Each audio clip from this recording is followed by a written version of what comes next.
പൊതുജനം കാഴ്ചക്കാരല്ല കാവൽക്കാരാണ്. ഈ വാചകം പരസ്യ ബോർഡുകളിൽ മാത്രം.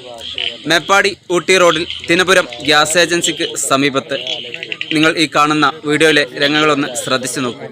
നൂറുകണക്കിന് വാഹനങ്ങളാണ് ഇവിടെ അപകടത്തിൽപ്പെടുന്നത്. മുൻപൊരിക്കൽ ഒരു ഗ്യാസ് വണ്ടിയും കാറും ജീപ്പും നിരവധി അനേകം വാഹനങ്ങൾ അപകടത്തിൽപ്പെടുകയും ഭാഗ്യം കൊണ്ട് മാത്രമാണ് അവരുടെയൊക്കെ ജീവൻ നമുക്ക് തിരിച്ചു കിട്ടിയത്. ഈ വീട്ടുടമ പറയുന്നത് പോലെ നിരവധി തവണ ബന്ധപ്പെട്ട ഓഫീസുകളിൽ കയറിയിറങ്ങി പരാതികൾ സമർപ്പിച്ചിട്ടും ഇതുവരെ പരിഹാരം ആയില്ല എന്നുള്ളത് പൊതുജനത്തെ വിഡ്ഢികളാക്കുന്ന ഉദ്യോഗസ്ഥ വൃന്ദങ്ങളെയാണ് നമ്മൾ കാണുന്നത്. കണ്ടില്ലേ, റോട്ടിൽ നിന്നും ഒരടി പോലും അകലമില്ലാതെ ഇത്രയും ഡേഞ്ചറായിട്ടുള്ളൊരു സിറ്റുവേഷനാണ് നമുക്കിവിടെ കാണാൻ വേണ്ടി സാധിക്കുന്നത്. ഇന്ന് രാത്രിയിൽ ഒരു ഓട്ടോറിക്ഷ അപകടത്തിൽപ്പെടുകയും ഓട്ടോ ഡ്രൈവർ വാഹനത്തിൽ നിന്ന് ചാടിയത് കൊണ്ട് മാത്രമാണ് വലിയൊരു ദുരന്തത്തിൽ നിന്നും നമ്മൾ തലനാരിയേക്ക് രക്ഷപ്പെട്ടത്.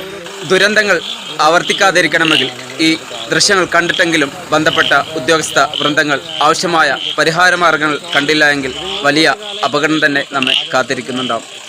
ആംബുലൻസുകളുടെയും ഫയർഫോഴ്സിൻ്റെയും നിലവിളി ശബ്ദങ്ങൾ കേട്ട് ബന്ധപ്പെട്ട ഉദ്യോഗസ്ഥർ പാഞ്ഞെത്തും. ഒരുപക്ഷെ ഇൻഷുറൻസ് കമ്പനികൾക്ക് ചാകരയൊരുക്കും. ഇതൊന്നുമല്ല പൊതുജനത്തിന് ആവശ്യം. നിങ്ങളുടെ ശക്തമായ ഇടപെടൽ കൊണ്ട് ഇവിടെ റോഡ് സേഫ്റ്റി മാർഗങ്ങൾ സ്വീകരിച്ചില്ല എങ്കിൽ വരും ദിവസങ്ങളിൽ പ്രത്യേകിച്ച് ഈ മോശം കാലാവസ്ഥയിൽ വലിയ രീതിയിലുള്ള അപകടങ്ങൾ ഇവിടെ ദിനംപ്രതി ഉണ്ടാവും. ഊട്ടി റോട്ടിൽ നിരവധി വാഹനങ്ങളാണ് ദിനംപ്രതി സഞ്ചരിച്ചുകൊണ്ടിരിക്കുന്നത്. അതുകൊണ്ട് ഈ ദൃശ്യം കണ്ടതിന് ശേഷമെങ്കിലും ബന്ധപ്പെട്ട അധികാരികൾ ആവശ്യമായിട്ടുള്ള പരിഹാര നടപടികൾ സ്വീകരിക്കുമെന്ന് പ്രതീക്ഷിക്കുകയാണ്. കോഴിക്കോട് കാലിക്കറ്റ് ഹൈവേ ഇതാണിപ്പോൾ വണ്ടീൻ്റെ റോഡിൻ്റെ സൈഡ് ഇവിടെ അങ്ങോട്ട് ഇടിഞ്ഞ് കുറേ കാലമായിട്ട് കിടക്കും. ഒരു അപേക്ഷ കൊടുത്തിട്ട് കുറേ കാലമായി.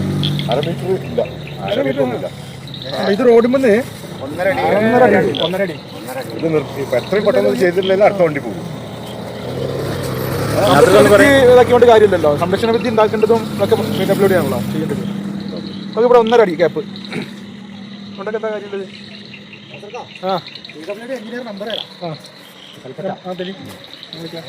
ഇതിനു മുമ്പ് ഒരുപാട് വാഹനങ്ങൾ കൊണ്ട് താഴോട്ട് വന്നിട്ടുണ്ട്. മറ്റേ ഒരു ഗ്യാസ് വണ്ടി നേരെ പെട്ട് താഴോട്ട് പോയി. ഒരു കാറ്. ഇത് നിങ്ങൾ കുറെ കാലമായിട്ട് അപേക്ഷ കൊടുത്താണോ? അപേക്ഷ ഒരുപാട് കൊടുത്തിട്ടുണ്ട്. പിന്നെ മറ്റേ PWD എന്നൊക്കെ ആള് വന്നത് പിന്നെ അളവെടുത്ത് വന്ന് പോയതാണ്. ഇപ്പോൾ അടുത്ത് പണി ഉണ്ടാവും എന്നൊക്കെ പറഞ്ഞു. പിന്നെ ഇതിപ്പോ 5ാമത്തെ വണ്ടിയായിട്ടാണ് താഴോട്ട് വരുന്നത്. അതായത് റോഡ് കഴിഞ്ഞ് വെള്ളവര കഴിഞ്ഞിട്ട് സ്ഥലമില്ല. ഇതിപ്പോ നമ്മള് തിനപുരം ഗ്യാസ് ഏജൻസിന്റെ നേരെ പുറത്തില്ല. നേരെ ഒരു ഗ്യാസ് വണ്ടി, ഒരു ജീപ്പ്, ഒരു ഓട്ടോറിക്ഷ. ചെറിയ ആൾക്കാർ ഇതിനൊക്കെ ദൃക്സാക്ഷിയാണ് ഇവിടുത്തെ അവസ്ഥ.